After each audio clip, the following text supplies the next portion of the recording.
So how to create paper wallet with myetherwallet.com. So paper wallets are a safe way to keep your Ether safe and secure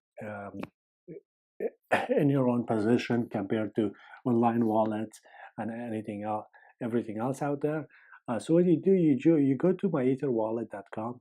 As you can see, I'm on myetherwallet.com. As soon as you log into myetherwallet, you get this a warning right here, like what's going on. Like make sure you're on myetherwallet.com, not some phishing site. Always check this as well, the certificate. Make sure that you are on myetherwallet, not somewhere else. So we can just click somewhere right there, and that warning page will close. So what we're going to do right now, it's as soon as you log into their website, it defaults to creating new wallet. So you need to pick a password. Make sure your password is really secure. No one can guess it. So for the sake of this tutorial, we're just going to pick an easy password. Then you click create new wallet. Once you create a new wallet, it will tell you like, hey, you need to download this keystroke file. This is your basically somewhat private key, but in form of code that you can unlock your wallet in case you lose your private key. This is kind of like your seed. If you want to store your wallet from seed, this will be it. Click on that. It will download it for you. Save it somewhere secure. Make a couple copies and put it in different places, so you know, just in case if you lose your private key, you know how to restore it. So once you do that, you click I understand. It will give you your private key. So this is the private key that you need to copy and save it somewhere. Don't lose it, because if you lose it, you cannot recover your wallet. The only way you can recover it is with your seed right there. So once you've done that, make sure like make a couple copies and put it in different places, just in case you lose something, you still have other one. Then just click on private key.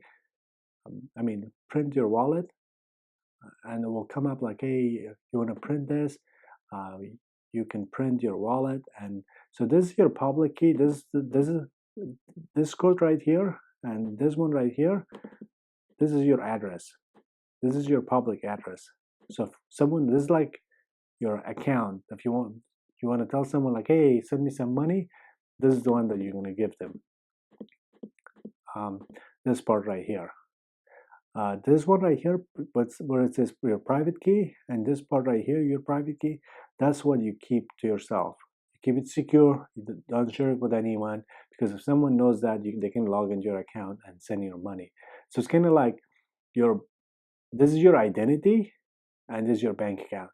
So if someone has your identity, they can go to your bank and say like, hey, I want to withdraw all the money from my account, and they can do that. So don't share this private key with anyone, but you can give your public key to anyone you want. So that's about it as far as creating paper wallet. This is a really secure way to hold your Ether. This is called cold storage, basically, because you're holding it offline and no one can see it. So once you're done with that,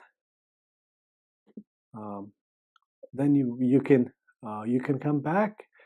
You can unlock it with your private key. You just put your private key right here, or you can unlock with the JSON file that we downloaded. I could just do the JSON file that we had and say that, hey, I want to unlock my wallet with that. And for that, you need your password. So you just put your password, and it will unlock it automatically for you. If I remember the password, I forgot the password.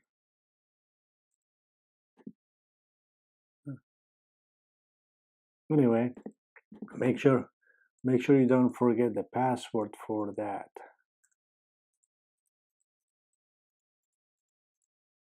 That was it. Oh, we got it. So now our wallet is encrypted or decrypted. It's open now.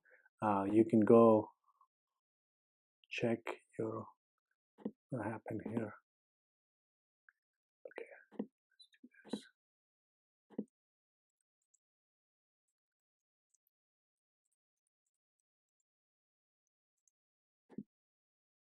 So yeah, our wallet is now unlocked, and it will tell us right here, like, hey, how much Ether you have.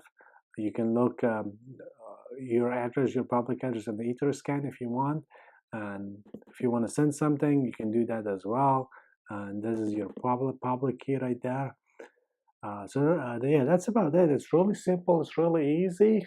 Um, I prefer a paper wallet over hardware wallet personally, but it comes down to your choice. So if you have any questions, concerns, please ask. And I'm happy to help you.